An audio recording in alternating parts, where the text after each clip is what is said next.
both here at home and around the world. I will be happy to take all of your questions on all of that news. But first, I'm really honored to be standing up here today with esteemed members of the President's Cabinet and his health team to make an important announcement with respect to the President's domestic promise to make America healthy again as we kick off the new year. In less than a year in office, the President and his incredible MAHA team have made real progress on this front.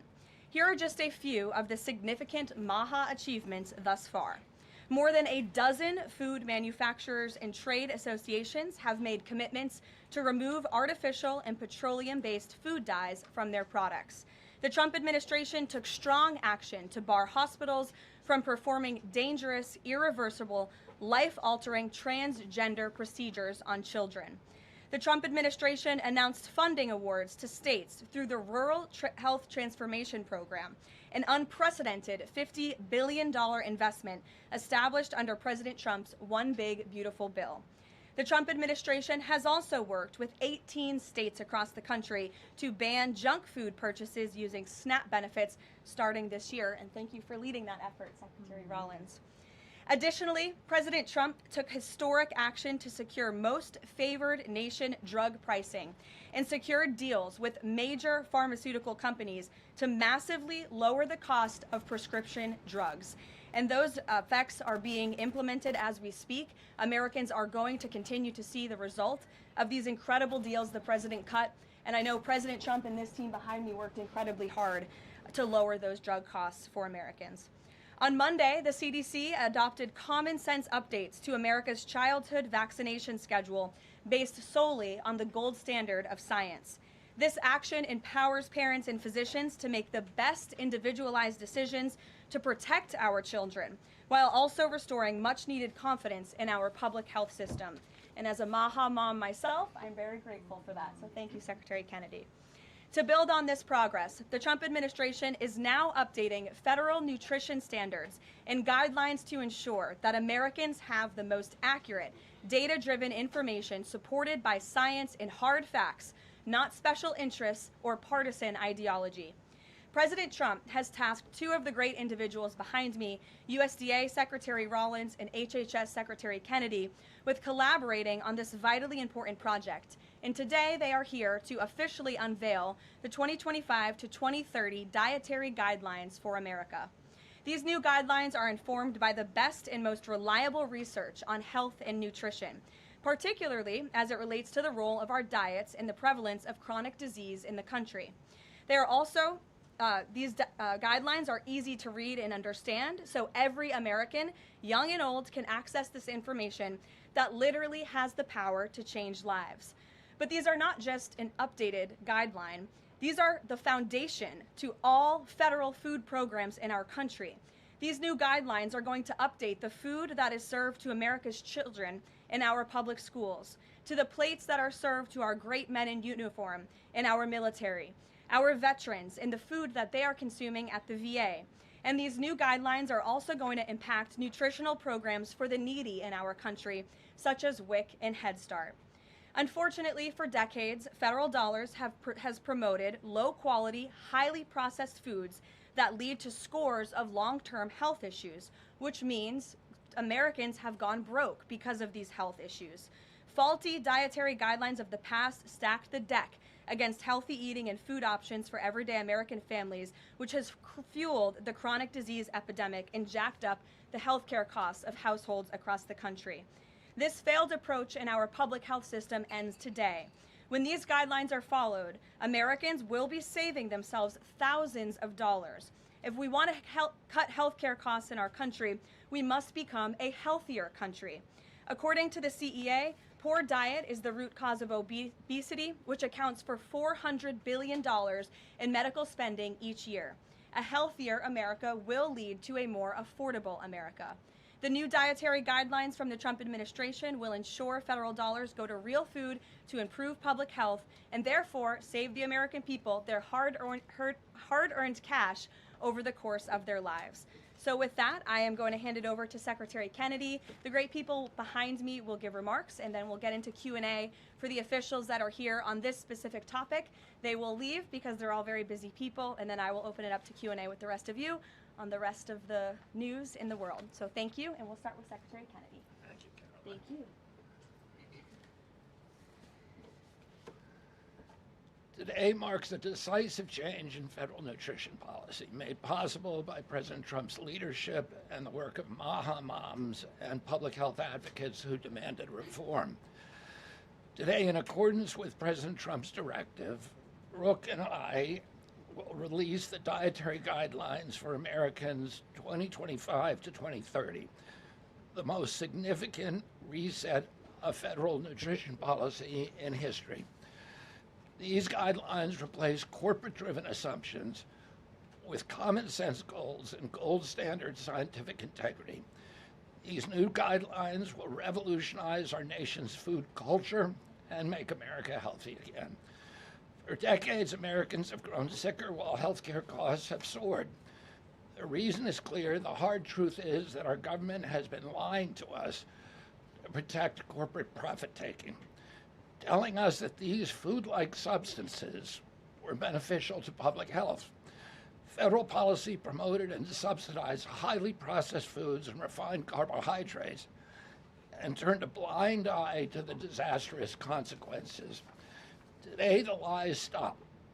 The new guidelines recognize that whole, nutrient-dense food is the most effective path to better health and lower healthcare costs. Protein and healthy fats are essential and were wrongly discouraged in prior dietary guidelines. We are ending the war on saturated fats. Diets rich in vegetables and fruits reduce disease risk more effectively than many drugs. Whole grains outperform refined carbohydrates.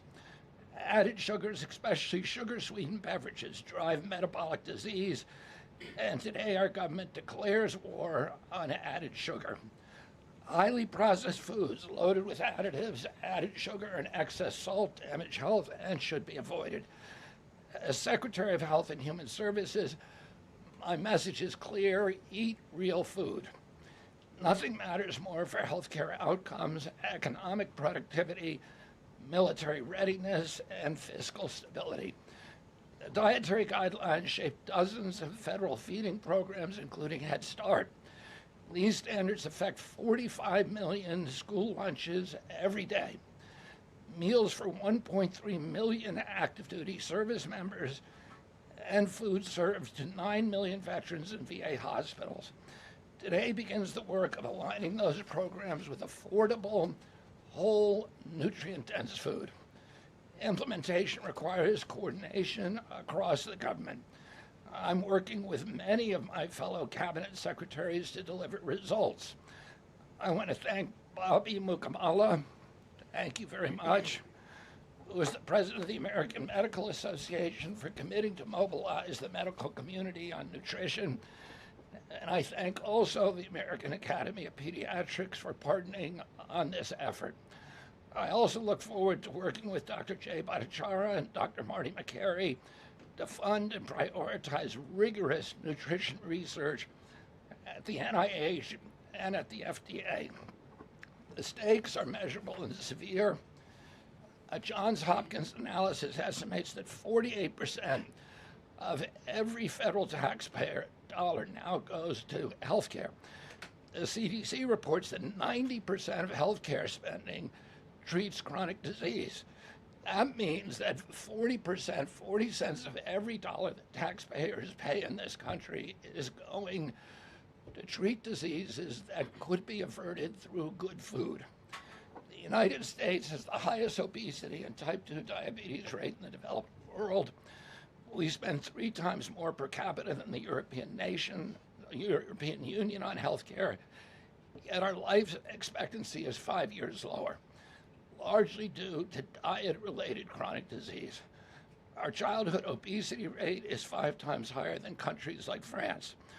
1/3 of U.S. teens have prediabetes, over 35% are overweight or obese, and 20% of young adults have non-alcoholic fatty liver disease. 77% of military-aged Americans are ineligible for military service because of diet-related conditions. If a foreign adversary sought to destroy the health of our children, to cripple our economy, to weaken our national security, there would be no better strategy than to addict us to ultra-processed foods. It's shocking that our own government helped to drive these cataclysmic changes in our diet. The damage is real, it is preventable, and President Trump has ordered it to end. If the United States reduced obesity, type 2 diabetes, heart disease, and Alzheimer's to Japanese levels, we would save approximately $600 billion a year. About 50% of Medicare's projected long-term deficit, or $5,000 per family annually. Current policy worsens the problem. 42 million Americans rely on SNAP, where common purchases include sugary drinks, candy, and chips. 78% of SNAP recipients are enrolled in Medicaid, and 90% of Medicaid spending goes to chronic disease. These incentives raise healthcare costs and undermine health. This must change. A new framework centers on protein and healthy fats, vegetables, fruits, and whole grains. And you can see the food pyramid here.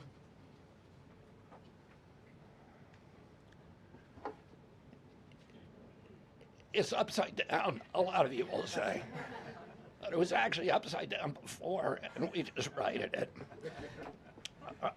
For the first time, the dietary guidelines directly address ultra-processed foods and set firm sugar limits in federal procurement, driving a significant reduction in added sugar in school meals. I want to thank President Trump for his leadership and the partners committed to ensuring that federal food dollars support real food and better health. Thank you. And I want to introduce my partner and friend, Brooke Rollins, who is an extraordinary collaborator on this. Thank you. Well, good morning, everyone. Happy New Year. What a honor to be here. I think this is Caroline's first press conference back, and what a great way to start the new year, 2026. I want to thank Secretary Kennedy. Your commitment to the well-being of Americans is such a blessing to this nation. We have been working on these new dietary guidelines really since almost day one. Bobby and I were voted on the same day and sworn in on the same day. So I think the partnership from minute one has been real and extraordinary. As Secretary Kennedy mentioned, America is in the middle of the worst chronic health crisis in our nation's history.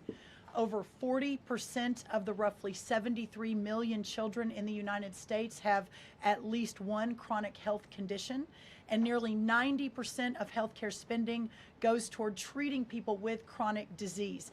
Secretary Kennedy mentioned that, but it is really important to keep underscoring that fact. This crisis is unacceptable. It prevents Americans from living healthy and happy lives. And for decades under both Republicans and Democrats, federal incentives have promoted low quality, highly processed foods and pharmaceutical interventions instead of prevention. As a result, nutrient-dense whole foods grown by America's farmers and ranchers have been increasingly displaced. The Trump administration is acutely aware of this danger, and today this announcement is making a major step in doing something about it. Thankfully, the solution is simple and should be non-controversial: eat real food. This is the main message of the new Dietary Guidelines for Americans 2025 to 2030, which encourage households and schools to prioritize whole, nutrient-dense foods. That means more protein, more dairy, more healthy fats, more whole grains, more fruits and vegetables, whether they are fresh, frozen, canned, or dried. We are finally putting real food back at the center of the American diet. Real food that nourishes the body, restores health, fuels energy, and builds strength. This pivot also leans into the abundant, affordable, and healthy food supply already available from America's incredible farmers and ranchers. By making milk, raising cattle, and growing wholesome fruits, vegetables, and grains, they hold the key to solving our national health crisis. And President Trump is mobilizing government to ensure families across America have greater access to these healthy foods. In the past 12 months, inflation has slowed and wages have risen for the first time in 5 years. Under President Trump's leadership, prices for everyday staples are declining and more help is on the way. Recent data show that fruits, vegetables, dairy, and proteins, including eggs, pork, and ground beef, are becoming even more affordable every day for our American people. American households enjoy the most affordable and abundant food in the world, and today's release only reinforces that reality. A healthy meal is within reach for all American families. These new dietary guidelines are a framework which is meant to be customized to meet the needs, the preferences, and the financial status of all American families. For example, a meal including such items as pork or eggs or whole milk or cheese, tomatoes, other fresh and frozen fruits and vegetables, whole grain bread, corn tortilla can cost today right around $3 for that meal. $3.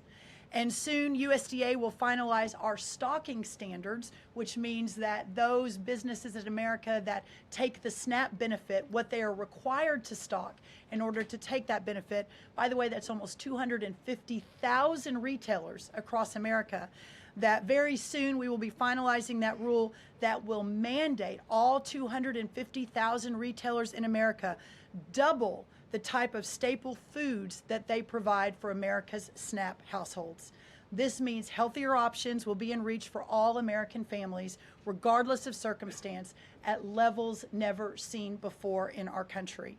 These dietary guidelines are foundational to so many USDA programs, and their introduction marks the first step in connecting America's schools and dinner plates to the best of American agriculture. Make no mistake, under President Trump's leadership, we are restoring common sense, we are restoring scientific integrity, and we are restoring accountability to federal food and health policy. The new guidelines are all about putting the well-being of Americans first, exactly where it should have been all along. This is the foundation that will make America healthy again, not just for those of us alive today, but for our children and our children's children and those coming behind. I want to end by saying God bless American families, God bless the American farmer and rancher, and God bless America. What an honor now to introduce another great partner in this incredible work, and that is Dr. Mehmet Oz. Thank you. Congratulations to Secretary Rollins, Secretary Kennedy, and do want to express my appreciation for what the President has done overall to increase the affordability of health care. The biggest accomplishment perhaps for the health system ability to drop down prices last year was the most favored nation drug pricing that Caroline mentioned. These are incredibly effective at reducing the costs, for example, of what the President calls the fat shot, the Ozempic, GLP-1 category of medications. We dropped them dramatically. But the best way to reduce drug spend in America is to not need the drugs in the first place. What you're hearing today with these dietary guideline adjustments are going to be massively effective, and not just dropping the need for us to buy these weight loss drugs, but buy these expensive drugs for autoimmune problems. We have evidence that food is medicine when it comes to conditions as varied as mental health issues, from Alzheimer's and depression to fundamental realities of how children learn in school. So the question then becomes, what is this actually going to do in dollars and cents? And I had the group at CMS run some numbers for us to try to give you concrete assessments of how much this will drop the spend that the federal taxpayer must make for Medicare and Medicaid. And I'm more optimistic today than ever that we can address the fast rising rate of healthcare expenses in America because of movements like this. Right now, we're increasing health expenditures in America at roughly twice the rate of the GDP growth. We will correct that if we can get America to be healthier, because you can't be a wealthy nation without being a healthy nation. So 2 numbers for you to remember. The first is $30 billion. Why? 30% of healthcare costs are directly attributable to obesity. I'm not talking about indirect associated expenses, which are also present, but a very conservative number, 30%, are directly attributed to obesity. That's about $300 billion a year for just Medicare, If we were to affect obesity by 10%, which is an incredibly conservative and justifiable assumption that has been borne out in evidence-based dietary experiments, and trials. Just that alone is $30 billion of reduction of expenses for Medicaid, for Medicare rather. That's also obviously correlated with Medicaid reduction in spending. In Medicaid, it's a different opportunity because in Medicaid, we educate children. 53% of children in America are covered by Medicaid or CHIP, and we have programs to teach kids and their parents what to eat, and how to make these dietary guidelines that Secretary Rollins and Secretary Kennedy have crafted with the teams into practice. It will dramatically change the natural history of how children are able to participate in life. But let me give you one last number. If we're able to get the average American, who today retires on average at age 61, get them just to work 1 year longer, because they feel so vital, so strong, so bullish about their future, because they're feeding their bodies nutrients that are essential to their high-functioning productivity, we will increase the overall GDP of our nation by trillions of dollars. So we will reduce healthcare expenses. At the same time, we jazz up the U.S. economy with trillions of dollars created by the productivity of American workers. God bless you both for making the DGA feasible and making it perhaps the wisest investment we could make in our communities. Marty McCary is one of my closest friends, the powerful leader of the FDA who's been taking brave steps along the line and has additional insights. Thanks. Thank you, Dr. Oz. Today marks the beginning of the end of an era of medical dogma on nutrition. For decades, we've been fed a corrupt food pyramid that has had a myopic focus on demonizing natural, healthy, saturated fats, telling you not to eat eggs and steak, and ignoring a giant blind spot: refined carbohydrates, added sugars, ultra-processed food. This study in JAMA now shows that 60% to 70% of kids are getting their calories from ultra-processed foods. That's an epidemic. We now have a generation of kids addicted to refined carbohydrates, low in protein. They are literally nitrogen negative because we've used old flawed studies that used urine nitrogen to estimate body protein metabolism, and they missed the mark. The old guidelines had such a low protein recommendation that we are increasing that by 50 to 100%. Kids need protein. The old protein guidelines were to prevent starvation and withering away. These new protein guidelines are designed for American kids to thrive, and they're based on science, not on dogma. We have 40% of our kids now with a chronic disease. It is not their fault. This is something that is the result of bad advice from the government and a medical establishment that for decades peddled research from a flawed 1960s model. Today, we are setting the record straight. This is not a willpower problem of our nation's kids. This is something adults have done to kids, and we're going to fix it. And so, as Dr. Oz said, the best way to lower drug prices is for people to stop taking drugs they don't need. We are going to finally address the root causes of our broken healthcare system: insulin resistance and general body inflammation, advanced by the protein-poor, micronutrient-poor, ultra-processed, refined carbohydrate diet that kids are addicted to today. And so, on behalf of the Food and Drug Administration, we are proud to be a part of this. We are grateful to be contributing to this work. Thank you, Secretary Rollins. Thank you, Kyle Diamantis, the best deputy commissioner for food at the FDA the agency has ever had. This is a historic day in America. Thank you, Caroline. Thank you, Doctor. Thank you so much. Thank you. I hope everyone's inspired to go eat a salad for lunch after this briefing. If anybody has questions on this topic, we will take a few and then we'll get into the topic. We'll start with our new media seat. If you have a question on this topic today, Jamie Franklin, she comes from the Conservator. Why don't you kick us off? Yeah, first of all, Caroline, congratulations on your pregnancy. We're so excited for you. Thank you. MAHA moms across the country, including myself, are just so excited by what this administration is doing to make our kids healthy again. But, you know, we do have concerns when it comes to these blue states pushing back on a lot of progress that we're making as an administration. And particularly, we're really excited that you guys revised and streamlined this vaccine schedule. However, what we have seen is that these blue states whether it be, no tax on tips, no tax on overtime, or pushing back on immigration. They continue to stop your guys' progress. So what has been the response from these blue states? Because as MAHA moms enrolling our kids in school, this is a big issue, and we celebrate what you guys are doing, but we want to have it, even in the blue states as well. I mean, my hope is that we only released these earlier, 2 days earlier. I'm sorry. Duck is also high in protein. It's an interesting. Duck is a good thing to eat, everybody. We only released the new vaccine schedule 2 days ago. The vaccine schedule, there's nothing compulsory in it. Everybody, I've always promised, I'm not going to take people's vaccines away from them. People who want to get vaccines, everybody who wants them can get all of the vaccines that were on the old schedule. They will all be paid for by the Vaccines for Children program or for the insurance the same as before. We release guidelines that we think are optimal to public health. They're the same core vaccines that are required by the European community. And those nations all have much better health outcomes than we do.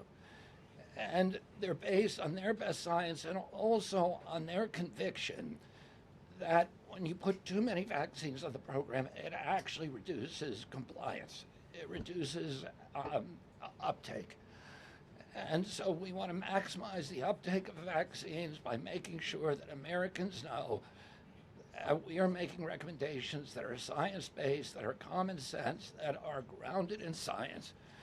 And right now, that's the best science that we have. And again, there's 3 categories of vaccine. One is the core schedule, which resembles the European countries.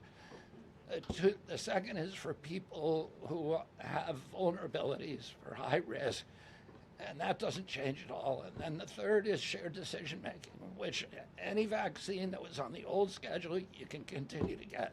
So people will make their own choices, and that's what democracy is about. I asked the boss, Caroline, for permission to add a little bit to this because I think it's really important. And by the way, Jamie, what a superstar you are. It's so fun to see you in this seat, Jamie Franklin. The blue state question is a really important one. And for those of us that are running agencies with these programs, I mean, I've talked to a lot of you already about how we have 22 blue states that won't give us their SNAP data so that we can figure out and ensure that those who really need these programs are actually getting these programs. Clearly, you all have been writing about Minnesota. California's next. We're looking at New York, some other states.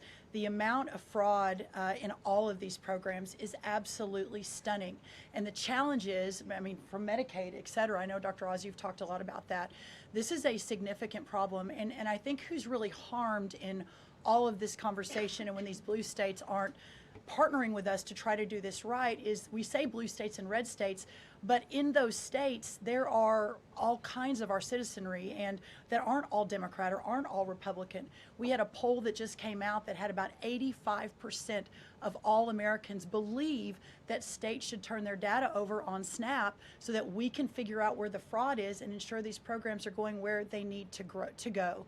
So my request of these blue states and these blue state governors is partner with us. Let us figure out how to do this better. Let us make sure that whether it's the vaccine schedule or the SNAP program or the Medicaid program or the child care program, that we are doing everything we can to protect every tax dollar, but to also ensure those who need it the most vulnerable in our society, are getting the programs they need versus those who A, are not even supposed to be here, or B, are cheating the system.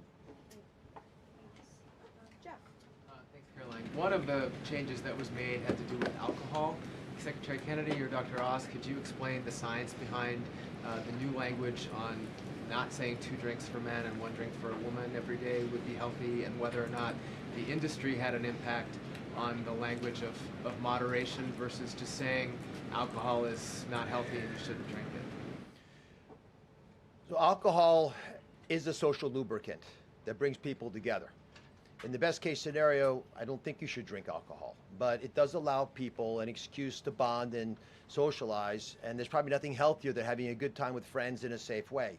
If you look at the blue zones, for example, around the world where people live the longest, alcohol is sometimes part of their diet. Again, it's small amounts, taken very judiciously and usually in a celebratory fashion. So there is alcohol on these dietary guidelines, but the implication is don't have it for breakfast.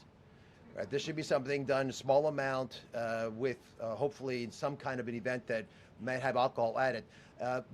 But the general move away from 2 glasses of men, 1 glass of women, there was never really good data to support that quantity of alcohol consumption. That data was probably primarily confused with broader data about social connectedness. Take a couple more. John? Thanks a lot, Caroline. Secretary Rollins, I'm curious about with these guidelines. They're not mandates, they're guidelines. What are the practical effects of these guidelines on public schools all across the country? Well, today begins thank you, John. It's good to see you. Today begins the first day now in a recalibration of the rules, whether it's school lunches, whether it's the SNAP program, whether it's as veterans were mentioned, our prison system, that now we begin the process of implementing and redrafting the rules to reflect what this new dietary guidelines for Americans actually is doing to our food system. So there is a lot of work to do.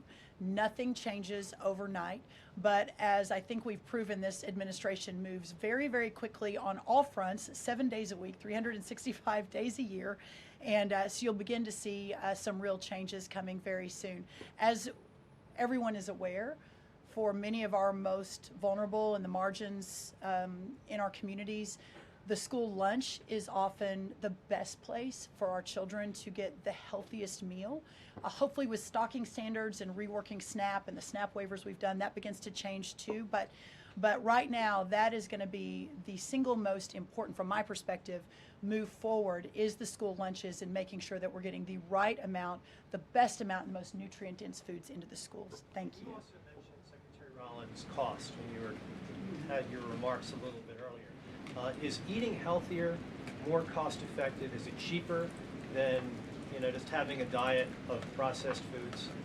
I had a whole chart to show you, but left it in the back, unfortunately, that yes, indeed, that eating healthy, for the most part, we've got 100 simulations, is actually less expensive.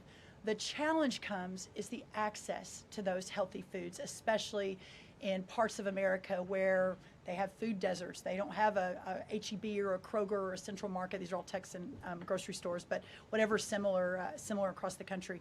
But that is why these stocking standards in SNAP are so important. So if you have a economically challenged family, and the only place they're getting their food is the 7-Eleven. We have a longer term important policy priority, and that is getting grocery stores into these lower margin communities.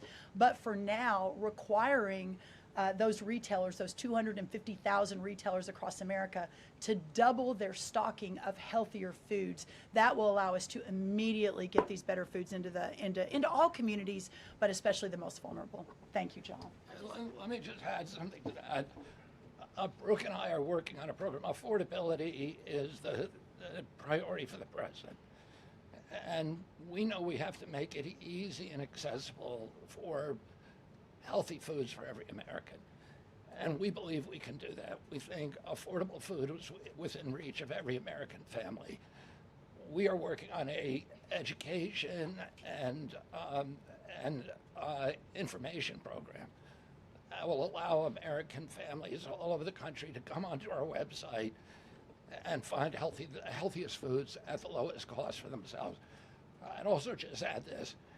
The idea that a cheap meal made of processed food is cheap is an illusion, because you're paying for it on the back end. You're paying for it with diabetes, with obesity, with illness. And if you internalize that cost of the meal, it would be a tiny fraction of the long-term cost of eating bad food. So we'll take one more in the white blazer. Thank you. Caroline. Secretary Kennedy, you mentioned healthy fats, but also ending the war on saturated fats. Can you clarify how much saturated fats Americans should be consuming? I'm going to let Marty take that, since he wrote a book about it. Look, the old dogma in the 1960s, when Eisenhower had his heart attack and Ancel Keys said it was the saturated fat, that's never been substantiated. And so that flawed research has become dogma over the years, and eventually the conversation was sidelined. In this new guidance, we are telling young people, kids, schools, you don't need to tiptoe around fat and dairy. You don't need to push low-fat milk to kids. And we are maintaining the 10% of calories as saturated fat in the guidance. The real issue is protein. The fact that 60 to 70% of the calories of kids today in America is ultra-processed food. These are the issues that have become giant blind spots where we're now putting attention. And we hope that there are conversations in every school board in America, in every church and synagogue and house of worship, every home in America will now have conversations. We've got to talk about school lunch programs, not just putting 6-year-olds on Ozempic. Food can be curative. We've got to talk about the microbiome and fiber and healthy whole grains and the good soil that food comes from and the healthy, clean waters and good farming techniques. So that's the focus of this guidance. Thank you. Great.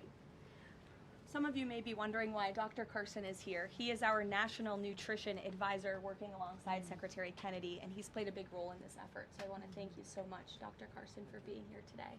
And thank all of you for being here today.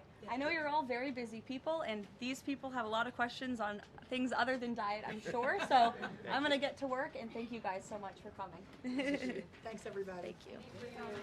Thank you. Okay, thanks. All righty. Great. Does anyone have any questions? Rachel, why don't you start? Thank you, Caroline. The president has been adamant that he is now in charge of Venezuela, but Delcy Rodriguez said the government of Venezuela runs her country, no one else, saying, quote, there's no external agent governing Venezuela. So which one is it? Let me just be very clear. This is the first time that I've addressed Venezuela from the podium since being back and since the historic and incredibly successful military operation, law enforcement operation conducted by our United States military that you all saw and the world witnessed last week. The skill, the might of the United States military and our country under the leadership of this president is on full display to the rest of the world. And let's just set the record straight. There isn't another military in the world who could have pulled off this operation. There is not another president in the world or in our nation's history who had the courage to authorize such a mission. And I think the world has taken notice that America is truly back. With respect to Venezuela, the Trump administration, led by Secretary Rubio, the vice president, and the president's entire national security team, is in close correspondence with the interim authorities in Venezuela. We obviously have maximum leverage over the interim authorities in Venezuela right now, and the president has made it very clear that this is a country within the United States, the Western Hemisphere, close by the United States, that is no longer going to be sending illegal drugs to the United States of America. It's no longer going to be sending and trafficking illegal people and criminal cartels to kill American citizens as they have in the past. And the president is fully deploying his peace through strength foreign policy agenda. So we're continuing to be in close coordination with the interim authorities, and their decisions are going to continue to be dictated by the United States of America. Just one follow-up, when you talk about that leverage there, has the Venezuelan government fully committed to turning over its oil to the United States indefinitely, and what happens if they do not? Well, as you saw, the president announced last night, this was a deal. This was a deal made by the president and his team with the Venezuelan interim authorities. This will benefit both the American people and the Venezuelan people. And Secretary Wright and the Department of Energy are working with the interim authorities and also with the private oil industry to execute on this historic energy deal. That's not only good for the United States, but it's also going to revive the prosperity, the safety, the security of both the United States and Venezuela as well.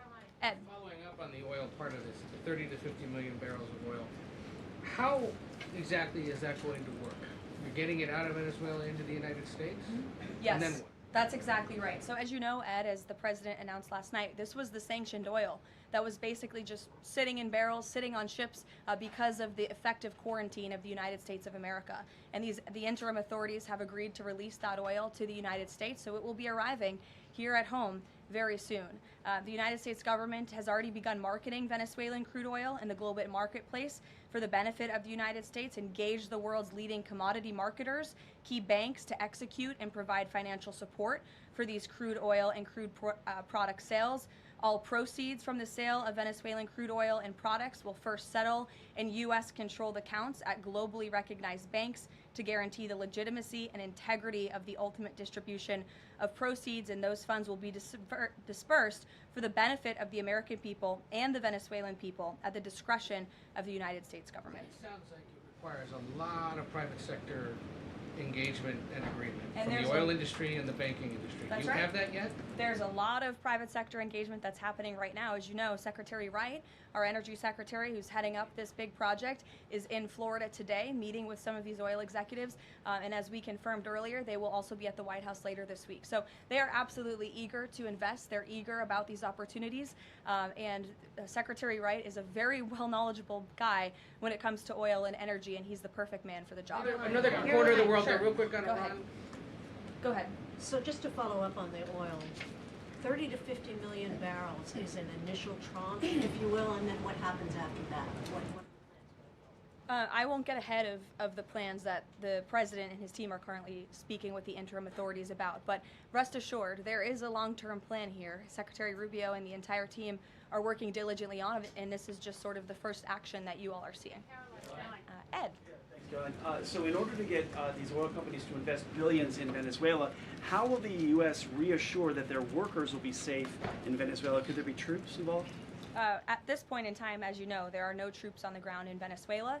The president, of course, reserves the right to use the United States military if necessary. It's not something he wants to do. Diplomacy is always the first option, as you saw. He tried that with Nicolas Maduro, but unfortunately, he was an illegitimate dictator and an unserious person. And so President Trump authorized this law enforcement operation, and now Nicolas Maduro is sitting in a prison cell in New York. So certainly the president is going to do what's in the best interests of the American people, and that includes workers from our energy and oil industry as well. With that meeting tomorrow, what is the message the president is going to give to the oil executives, and what does he want to hear? Well, the meeting is on Friday, and it's just a meeting to discuss, obviously, the immense opportunity that is before these oil companies right now. Stephen. Caroline, and congratulations again. Thank you. The New Yorker had a story yesterday on the vice president, and it questioned his, quote, notable absence on Venezuela. And the sub-headline asked, was the vice president's exclusion from the operation in Venezuela an expression of his anti-interventionist ideology or political calculation?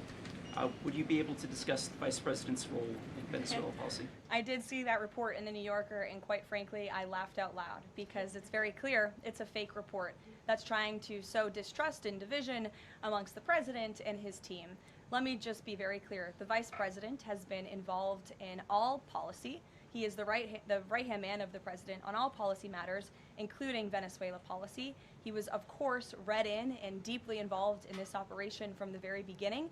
And he was present on the night of the operation via secure communication at a different location as to not damage the operational secrecy of this mission that was so incredibly important to ensure that this mission could be carried out successfully without endangering our troops.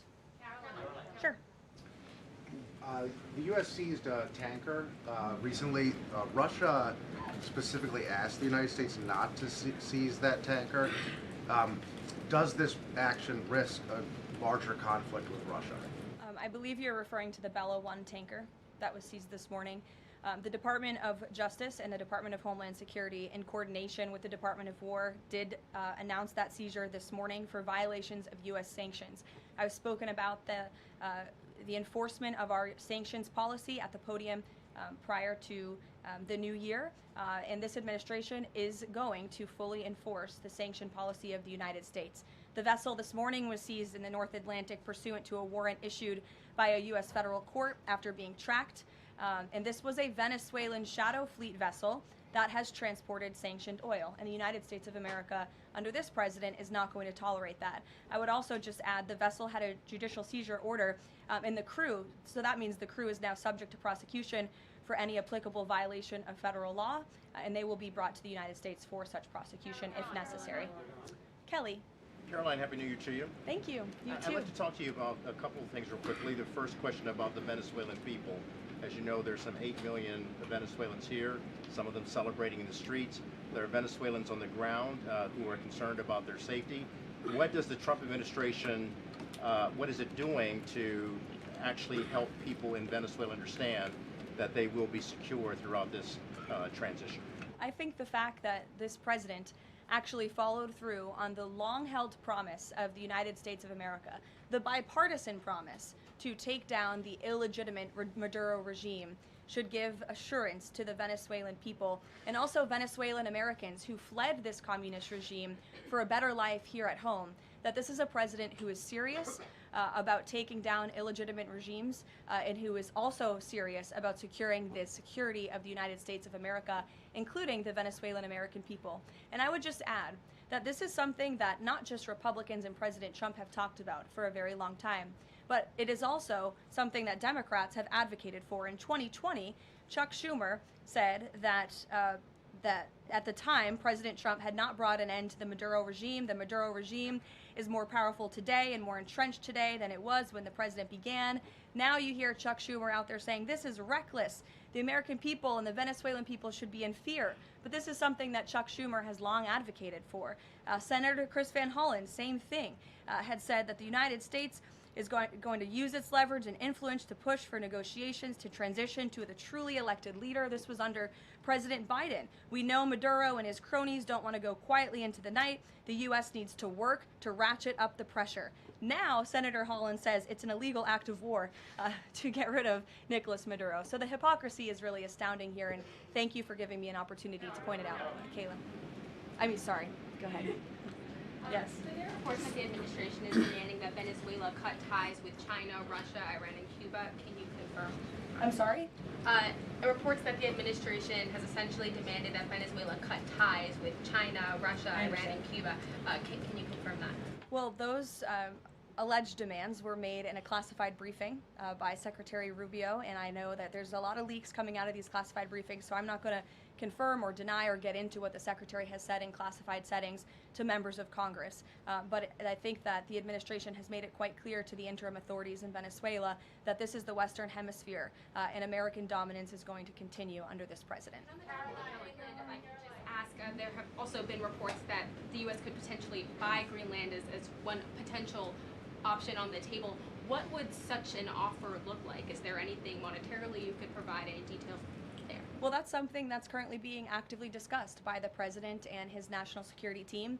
And I would point out that the acquisition of Greenland by the United States is not a new idea. This is something that presidents dating back to the 1800s have said is advantageous for America's national security.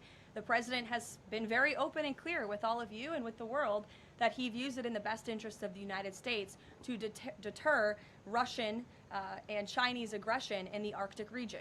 And so that's why his team is currently talking about what a potential purchase would look like. Jackie. Caroline, just following up on Greenland, why not rule out taking it by military force? I know that past presidents and past leaders have often ruled things out. They've often been very open about ruling things in and basically broadcasting their foreign policy strategy to the rest of the world, not just to our allies, but most egregiously to our adversaries. That's not something this president does. All options are always on the table for President Trump as he examines what's in the best interests of the United States. But I will just say that the president's first option always has been diplomacy. Again, look at Venezuela. He tried ardently to strike a good deal with Nicolas Maduro, and he told him, I will use the United States military and you will not like it if you don't take such a deal. And look at what happened. With respect to Iran, the president said the same thing, right? He tried to have serious interest in a deal with the Iranian regime with respect to their nuclear capabilities. They were not interested, and so Operation Midnight Hammer happened, which was another remarkable military success under the leadership of this commander-in-chief. So the president keeps his options open, but diplomacy is always the first. Quickly, just one additional follow-up on that. Does the president recognize Denmark's ownership as part of the kingdom? Because there have been some Republican senators questioning the claim that Denmark has to Greenland. Is the president in that camp with them, questioning the legality of I have not heard him question it personally, but you're welcome to ask him yourself next time you have the chance. Sanctions are being lifted for Venezuela. We got to lift some sanctions to let the oil come in. Can you talk about that just very briefly? Yes, so the U.S. is selectively rolling back sanctions to enable the transport and the sale of Venezuelan crude and oil products to the global markets, yes. Annie. Thank you. There are some reports from Venezuela that the country's leaders are cracking down on the population, specifically suppressing public expression of support for Maduro's ouster.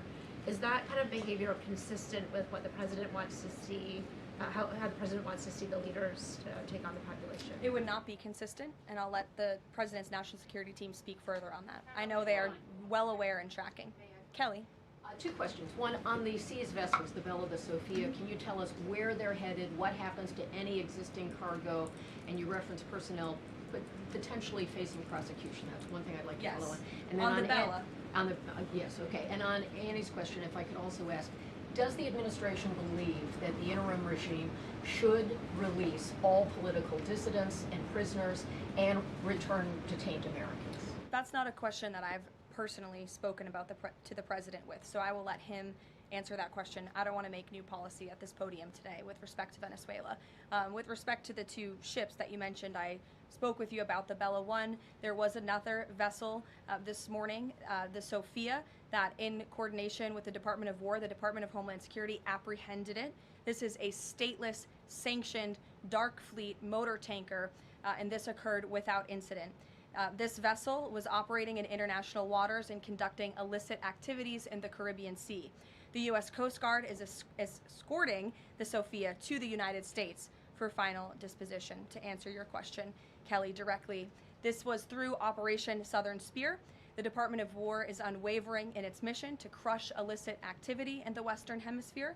And as the President has repeatedly stated, we're going to defend our homeland and restore security and strength across the Americas. Dasha. Dasha, go. Caroline, thank you and Happy New Year. Thanks, you too. Two questions, one on Venezuela, one on Greenland. You've repeatedly at the podium called the current leadership in Venezuela interim leadership. There are Republicans and Democrats alike that say they want to see elections in Venezuela. The president had said it's too soon to do that right now, but is there a timeline for elections in Venezuela? Is he committed to seeing that this year, for example? You just said the president has answered that question, so I will reiterate what the president has said a few times now to all of you, which is that it's too premature and too early to dictate a timetable for elections in Venezuela right now. Caroline, you just talked to Jackie about diplomacy first, right? The Danes have repeatedly said they are willing to collaborate on all of the concerns that the president has, whether it's more troops, mineral rights, intelligence sharing. Why does the president feel he needs to own Greenland and not and put out the threat of military action when this could be done through diplomacy? Well, who said diplomacy isn't taking place behind the scenes, Dasha? I mean, the president is interested in diplomacy. His national security team is as well. And of course, he's always willing to pick up the phone for everybody and hear out their concerns. But the president is the president of the United States of America, and he's always going to be very clear about what he views as being in our nation's best interest. Reagan. Caroline, I have a question for you on Venezuela, and then I'd love to ask you about Minnesota and Tim Walz. Sure. On Venezuela, I'm wondering, does the administration hope to start sending more Venezuelan migrants back home or have them self-deport if the situation in the country improves? As far as I'm concerned, the policies of the Trump administration and the Department of Homeland Security have not changed. All those illegally present in the country are subject to deportation. And I would just like to add how we got here. The president was very clear on the campaign to the American public, and it's one of the many reasons they resoundingly reelected him back to this office, that he was not only going to crush foreign drug cartels, but that he was not going to stand by and watch as the illegitimate Venezuelan regime was sending illegal criminals and gang members and rapists and murderers to our country, which happened to the tune of thousands under the previous administration and president. And so there could be nothing more America first than this operation that took place last week. And I would just remind all of you in this room that there were innocent Americans like Jocelyn Nungare who lost their lives at the hands of dangerous Venezuelan criminals who were sent here by the Maduro regime. And that has been the president's North Star and guiding principle throughout his entire policy since January 20th. Tim Walz in Minnesota, Does the administration believe that Tim Walz potentially dropped out of the governor's race because he could be under criminal investigation? I don't know if there's a criminal investigation. If there was, I wouldn't be able to comment on it from up here, to be honest with you. But I think Tim Walz probably dropped out of the race because he realizes he no longer has the support of the people of his own state, which is a remarkable downfall considering he was the number 2 on the Democrat Party's ticket just about a year ago. When it comes to Minnesota, the fraud that we have seen, the wide scale of fraud is really remarkable. It's egregious. I would encourage every single journalist in this room to go to Minnesota and to cover it yourselves. As for the Trump administration, we have officials who have been on the ground almost every day. Secretary Noem was there yesterday. Secretary Bessent will be traveling there later this week to talk about the fraud and to do a roundtable on this very topic. And I would just like to leave you with an update. To date, the Department of Justice has charged 98 total defendants in several Medicaid fraud and related case programs. 64 were convicted, and 85 of the 98 charged were of Somali descent. The DOJ has also issued over 1,700 subpoenas, executed over 130 search warrants, and they have now added more attorneys to their office there to absorb the case flow. DHS is on the ground going door to door conducting large-scale criminal and HSI investigations. They have also sent approximately 2,000 agents to Minneapolis to assist with law enforcement and immigration enforcement. As I said, Secretary Noem was on the ground yesterday. The Department of Health and Human Services has also begun requiring a justification and photo evidence for all child care related payments nationwide, and they required Minnesota to conduct a full audit of all child care centers. They also froze $185 million in funding to Minnesota. And Dr. Oz, who was just here, also notified Governor Walz they're going to begin auditing Medicaid recipients and deferring payments on claims based on waste, fraud, and abuse. The Department of Labor is also conducting a targeted review of Minnesota's unemployment program. Department of Agriculture requiring Minnesota to conduct recertification for SNAP recipients, and HUD has launched investigations into the public housing. SBA has also suspended nearly 7,000 borrowers amid suspected fraudulent activity. So, with all of that, rest assured this is an all-hands-on-deck effort from the entire administration to get to the bottom of this and to ensure that the ripping off of taxpayers in the state of Minnesota, and it won't just be Minnesota, it'll be any state across this country where fraud has taken place, and we are protecting law-abiding, tax-paying American citizens. Phil. Thank you, Caroline. Just to follow up on Greenland, there are treaties already on the books that give the United States access to the island. They can construct and maintain military bases there. We can house personnel on the island. The U.S. has control of landings, takeoffs, anchorages, etc. So I'm curious if you could just spell out for the American public what specifically would the U.S. gain by taking control of Greenland that the U.S. doesn't already have access to right now? More control over the Arctic region and ensuring that China and Russia and our adversaries cannot continue their aggression in this very important and strategic region. And there would be many other benefits as well that, again, the President and his national security team are currently talking about. Jeff, I'll give you another one. Welcome. A broad sort of stand-back question on foreign policy.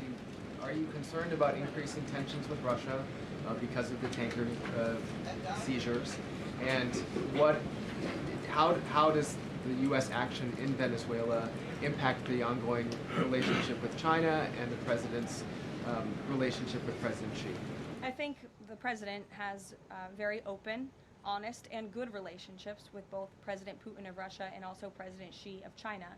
He has spoken with them numerous times, as you know, since coming to office about a year ago, and I believe that those personal relationships are going to continue. But as for the President and the United States, he's going to enforce our policy that's best for the United States of America. And with respect to these ships seizures, that means enforcing the embargo against all dark fleet vessels that are illegally transporting oil, and only legitimate commerce, to answer your question much earlier, Rachel, determined by the United States is going to be permitted. And that's the policy of this administration, and he's not afraid to implement it. One more stand back. Just one more stand back. I just finished the last one. I remember asking the President at the very beginning of his term if he was committed to Article 5 and NATO, and he said yes.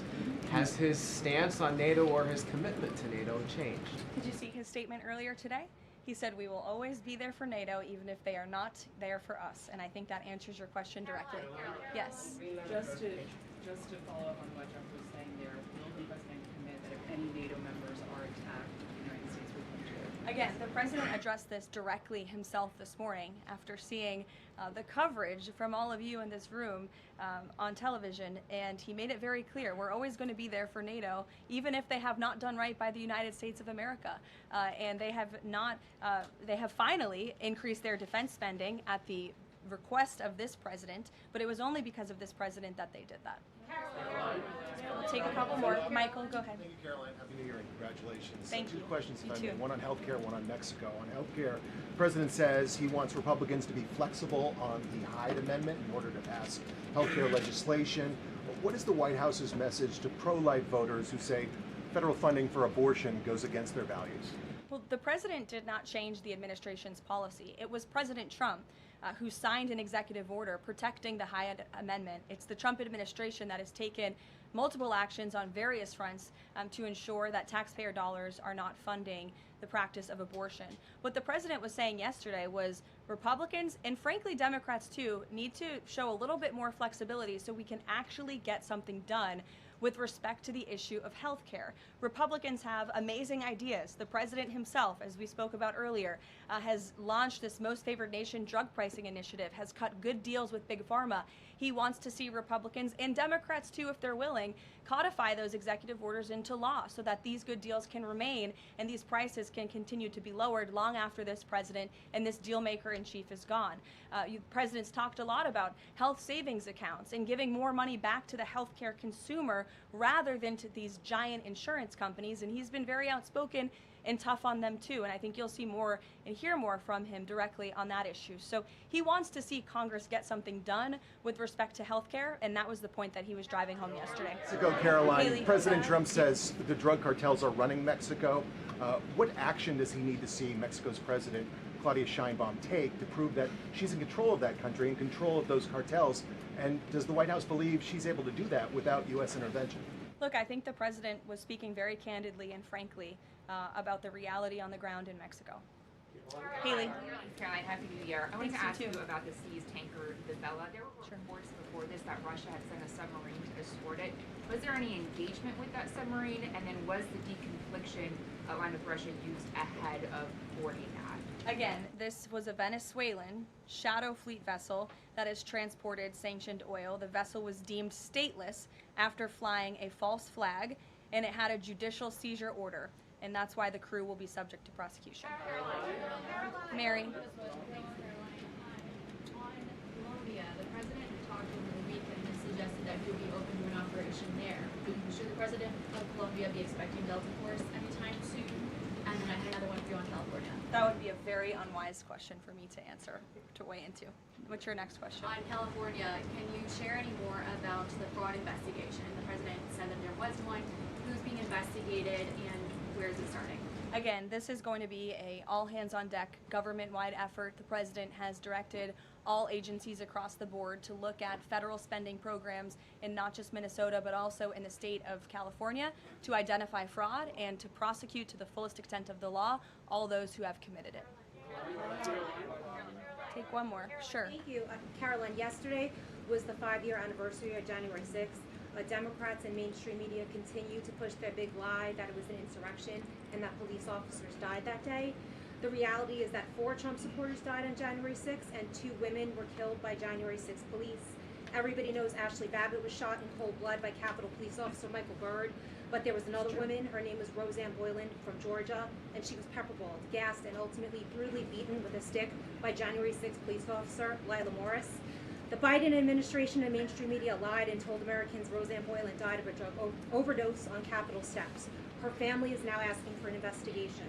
Is the administration aware of the circumstances of her death, and will there be an investigation finally? Well, for investigation, I will have to defer you to either the FBI or the Department of Justice, and I'm sorry to have to do that.